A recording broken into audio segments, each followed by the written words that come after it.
দুদিন হয়ে গেছে। স্বপ্নাদেশ করলো ইন্দ্রদুম্ন রাজা, মনে দুঃখ পেও না, কষ্ট পেও না, এই বিদ্যাপতি ঠাকুর আমায় সাক্ষাৎ দর্শন করেছে, ঠিক কথা বলছে, সত্যি কথা বলছে।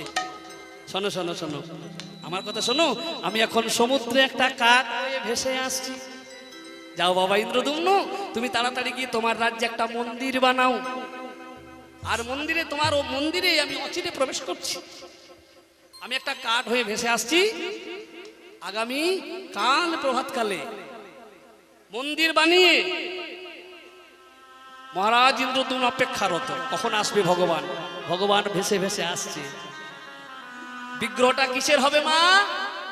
কে বলতে পারে দেখি? জগন্নাথের বিগ্রহটা কিসের? কাঠের বিগ্রহ। কোন কাঠের? হ্যাঁ, অনেকে ভক্ত জানেন বাবা। কোন কাঠের? নিম কাঠের। হ্যাঁ, এই যেমন তেমন নিম নয় মা। আমরা জানি নিম কাঠ, নিম কাঠ, কিন্তু যেমন তেমন নিম নয়। ভালো কথাই বলে দারু ব্রহ্ম। আর নিম কাঠটি যদি বলতে হয় মা, সেই নিম কাঠটি প্রভু জগন্নাথের স্বপ্নাদেশের ফলে হয় নির্বাচন। কোথায় রয়েছে সেই নিম কাঠ? যে নিম কাঠে জগন্নাথের নতুন বিগ্রহ তৈরি হবে। এটা কখন হয় জানেন? দীর্ঘ 16 বছর 18 বছর অন্তর হয়। জেনে নেবেন যে বছর আষাঢ় মাস মল মাস হবে, সেই বছর জেনে নেবেন যে জগন্নাথের নতুন বিগ্রহ তৈরি হচ্ছে। আহা, কত কত নিয়ম রয়েছে পুরী ধামে সেই দিনে। এই মন্দির প্রতিষ্ঠা, মূর্তি প্রতিষ্ঠা, বিগ্রহ প্রতিষ্ঠার দিনে পুরী ধামে কারো বাড়িতে বিদ্যুতের আলো জ্বলে না, দীপ দীপ করে সকলের বাড়িতে প্রদীপ জ্বলতে থাকে। আর সবচাইতে পুরী ধামে বয়স্ক পান্ডা এনে ওই প্রভু জগন্নাথের দুটো বিগ্রহ সামনাসামনি রেখে, মানে পুরনো বিগ্রহ আর নতুন বিগ্রহ সামনাসামনি রেখে, পুরনো বিগ্রহের ভেতরে ওই মণিকোটায় কি থাকে জানেন? উদরস্থ ব্রহ্ম, মানে ভগবানের কথায় বলতে গেলে, বাংলা কথায় বলতে গেলে ভগবানের নাভি মণ্ডল। বুঝতে পারছেন জগন্নাথকে? ভগবান শ্রীকৃষ্ণ যখন দেহাবশেষ যখন পোড়ানো হলো, দেহটাকে কত কত সকলে মিলে পোড়াচ্ছিল, কিন্তু কিছুতে পুড়ে ছাই হচ্ছিল না। তখন বলছে নাভি মণ্ডলটা আর পুড়বে না, এটাকে জলে ভাসিয়ে দে।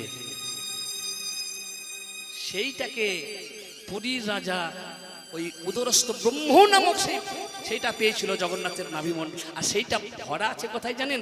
জগন্নাথের বিগ্রহে। হরি বল নিতাই গৌর হরি হরি হরি বল, হরি বল। অনেক তত্ত্বের কথা আপনারা জানেন, যেমন রান্নাঘরটা, একটা ভাণ্ডের উপরে কতগুলো ভাণ্ড চড়ানো হয় কি মা? যারা গিয়েছেন দেখবেন মন্দির পরিক্রমা, যারা রান্নাশালার দর্শন করেছেন, তলাতে জাল দেওয়া হচ্ছে, আর একটাতে তলায় জাল দিচ্ছে, আর একের পরে একই বাসন চাপানো হচ্ছে, মানে ভাড় চাপানো হচ্ছে রান্না করার জন্য। কি অলৌকিক ঘটনা জগন্নাথে! তলাটা আগে হচ্ছে না, সর্বপ্রথম আগে হচ্ছে উপরেরটা। পরপর পরপর 9টি ভাণ্ড নাকি চাপানো হয়, আর সব চাইতে আগেরটা আগে তৈরি হয়ে যায়। জগন্নাথের ভোগের এই যে রঞ্জনশালা যারা দর্শন করেছেন ধন্য হয়েছেন। আহা, কত কত ঘটনা রয়েছে জগন্নাথের মধ্যে। চলুন লীলাটা ছোট করে যাই আমরা। তা বলছে, তাহলে প্রভু তুমি কোথায়? না, আমি একটা কাঠ হয়ে ভেসে আসছি রে। আর ওই কাঠ ব্রহ্ম, দারু ব্রহ্মটাকে তুই তুলে আনি, বৃত্ত বাস করে সাথে তোর দেখা হবে, সে আমার দেহটা বানাবে, বিগ্রহ বানাবে, তাকে তুই দিয়ে দিস। ও মায়েরা, রাজা ইন্দ্রদুম্ন সমুদ্রের ধারে গিয়েছে মা, আর সেই সমুদ্রের কিনারে গিয়ে সেই দারু ব্রহ্ম বৃক্ষটাকে পেয়েছে। সেই দারু ব্রহ্ম কাষ্ঠ থেকে যেই না তুলে নিল তীরের থেকে, আর আনতে আনতে রাস্তায় দেখা হলো বৃদ্ধ ভাস্করের সাথে। শিল্পী, এই নাও, এই নাও শিল্পী। মহারাজ, আপনার ভগবানের বিগ্রহ বানাতে আমার সময় লাগবে, আমাকে একটা বদ্ধ ঘরের প্রয়োজন। এই ঘরটা দরজা জানালা যেন চিরকালে বন্ধ থাকে, অন্তত 21 দিন।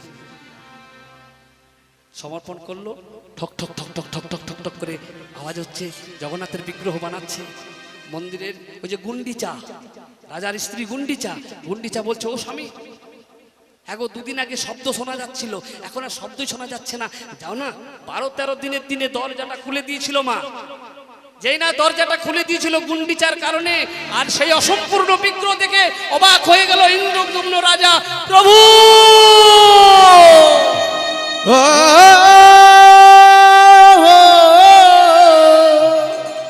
দেখছে হাত নেই, পা নেই, চোখগুলো কেমন বড় বড়, আবার একটি নয়, দুটি নয়, তিনটি বিগ্রহ। কি গো, জগন্নাথের হাত আছে? হাত নেই। পা আছে? পাও নেই। চোখগুলো কেমন চোখ? গোল গোল চোখ। বিভিন্ন দেবদেবীর চোখ হলো পটল চেরা। কি বাবা, হ্যাঁ, কত কত দেবদেবী আমরা দেখেছি, তাদের চোখ কেমন পটল চেরা, কিন্তু জগন্নাথের চোখটা গোল কেন? কেন গোল? তিনি জগতের নাথ। জগৎকে মঙ্গলের উদ্দেশ্যে দেখবেন, ওই রথযাত্রার দিন একদিন তিনি বাহির হন মন্দিরের। আরে সেই রথে চেপে যত দূর দৃষ্টি দেন, শুধু মঙ্গলেই মঙ্গল, মঙ্গলেই মঙ্গল।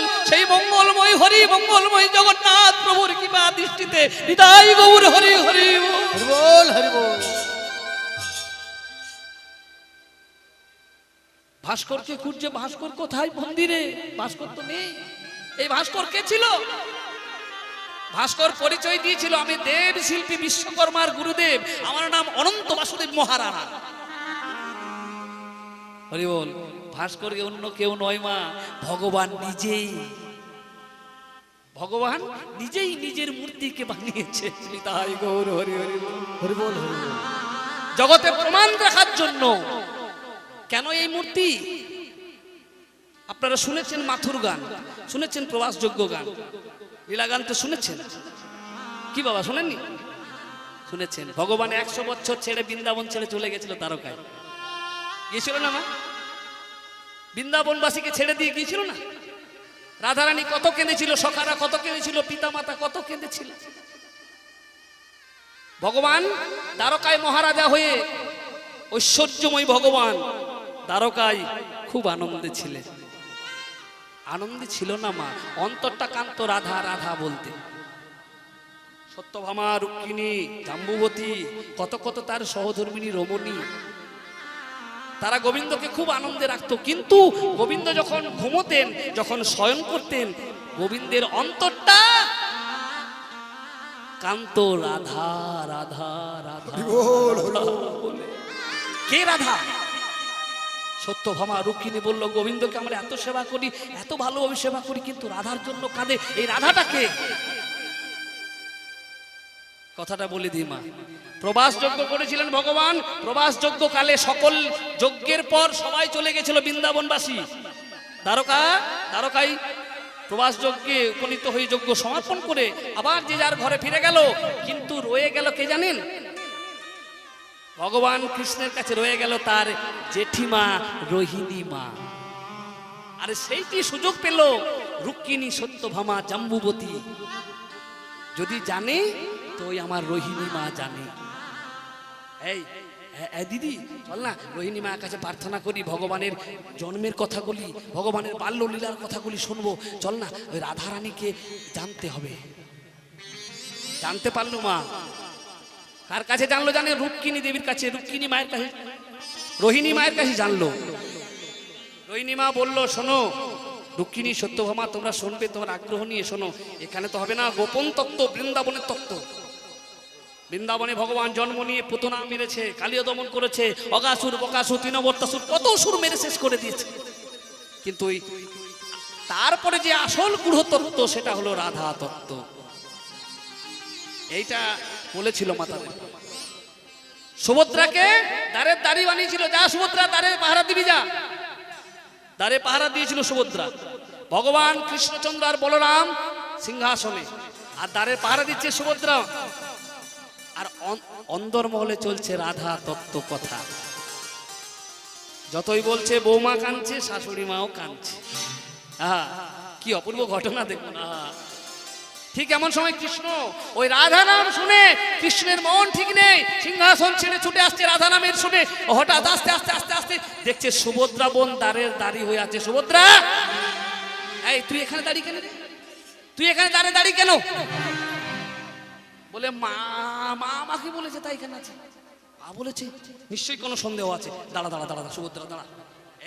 এই দেখুন, লক্ষ্য করবেন, ভগবান কৃষ্ণচন্দ্র তখন কি করলো জানেন? ওই দেওয়ালে কান দিয়ে শুনতে লাগলো ওই অন্দরমহলে কি কথা আলোচনা চলছে। এবারে লক্ষ্য করুন মায়েরা, আপনারা বলেন না আপন গোপন কথা না কহিবি যথা তথা। হ্যাঁ গো, গোপন কথা দেখবেন একটু আড়ালে বলেন না, আড়ালে বলেন না আপনারা, সবাই আমরা বলি। কেন বলি বলতো? দাঁড়া দাঁড়া, সাবধান, দেওয়ালের কান আছে, শুনে ফেলবে। দেওয়ালের কান আছে। দেওয়ালের কান কখন থেকে জানেন? ওই সেদিন থেকে দেওয়ালের কান আছে। ওই ভগবান শুনেছিল দেওয়ালে। আর ভগবান শোনার পর কি হয়েছিল জানেন? ভগবানের দেহটা আস্তে আস্তে সর্বাঙ্গ শরীর গলে গেছিল। মা সঙ্গে সঙ্গে টেনে নিল, সংকুচিত হয়ে গেল। হাতগুলো টেনে নিল, পা গুলো টেনে নিল, চোখগুলো কেমন বেরিয়ে গেল। সুভদ্রা দেখছে, দাদা দাদা দাদা রে। কৃষ্ণচন্দ্র যে শুনছে, আপনি কৃষ্ণচন্দ্রের এমন হয়ে গেল বিকৃতি। সুভদ্রা বলছে, তাহলে দাদা কি শুনলো? আমি একবার শুনবো। যেই না সুভদ্রা বল কান দিল, সুভদ্রারও তাই হয়ে গেল। হাত পা গুলো টেনে নিল, চোখগুলো বড় বড় করে বেরিয়ে গেল। সঙ্গে সঙ্গে পেছন থেকে দাদা বলরাম এসে দেখছে, অবাক ঘটনা, ভাই কানাইয়ের একই অবস্থা, বোন সুভদ্রার একই হলো, কি শুনছে না? দেখি তো আমি। বুঝতে পারছেন রাধা নামের মহিমাটা দেখছেন? বলরাম শুনলো, বলরামের তাই হয়ে গেল। তিনজনে একই বিগ্রহ। সেইটা দর্শন করেছিল মহামুনি নারদ। হরি বল। এই নারদের জন্য আমরা জগন্নাথকে এই রূপে পেয়েছি এই জগতে। নারদ মুনি বলেছিল, প্রভু এই এত সুন্দর রূপ আমি একা দেখে দর্শন করে ধন্য হলাম, কিন্তু আগামী কলিযুগে তোমাকে এই রূপে আবির্ভূত হতে হবে দয়াময়। ভগবান নারদকে বললেন, তথাস্তু নারদ, আমি যাব, এই রূপেই যাব। জগতের মঙ্গলের জন্য, জগতের কল্যাণের জন্য। নাম হবে আমার জয় জগন্নাথ, নীলাচলের নীল মাধব। নিতাই গৌর হরি হরি বল, আদেশ হরি বল। তাই ইন্দ্রদুম্ন মনে দুঃখ পাস না, কাকে কোথায় রাখবি ভাই? রাখবি বল। এই কাকে কোথায় রাখবি জানিস? লীলাটার মিলন দেখুন কেমন হবে। কোথায় রয়েছে জগন্নাথ বিগ্রহ? আমরা সবাই দেখেছি। মধ্যমণিতে কে রয়েছে? মা। মাঝে কে আছে? মাঝে সুভদ্রা। আর ডান দিকে কে আছে? ভগবান। বাম দিকে বলো। ওগো মধ্যতে সুভদ্রা ভগিনী, উলধ্বনি।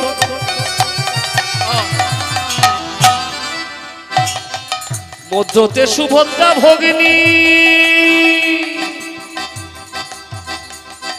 দক্ষিণে বলরাম,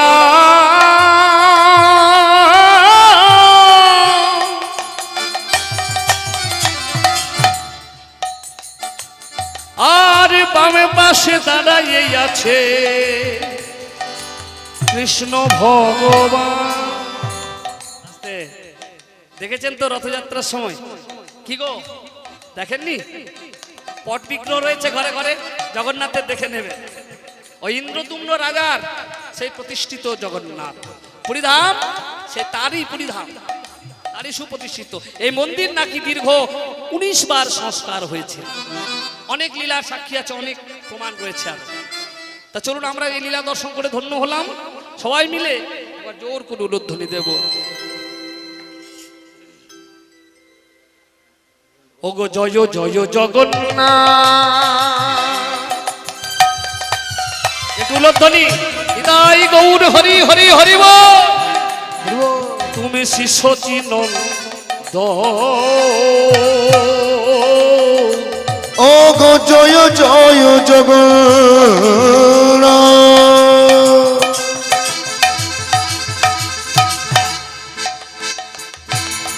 শিষ্য চিনন্দ, ওগো ত্রিভুবন করে যা শরণ বন্দ, করে যা চরণ বল্ল। তুমি নীলাচলের নীল মাধব, নীলাচলে নীল মাধব, তুমি নীলাচলের নীল মাধব, নীলাচলে নীল মাধব, তুমি পুরীধামের জগন্নাথ, নীলাচলের নীল মাধব, পুরীধামের জগন্নাথ। একবার বদন ভরে বলো না হরি, নীলাচলে নীল মাধব, বদন ভরে বলো হরি, নীলাচলে নীল মাধব, আমার নীলাচলে নীল মাধব। এইখানে ভক্ত ভগবানের মিলন হচ্ছে বাবা। তা চলুন এই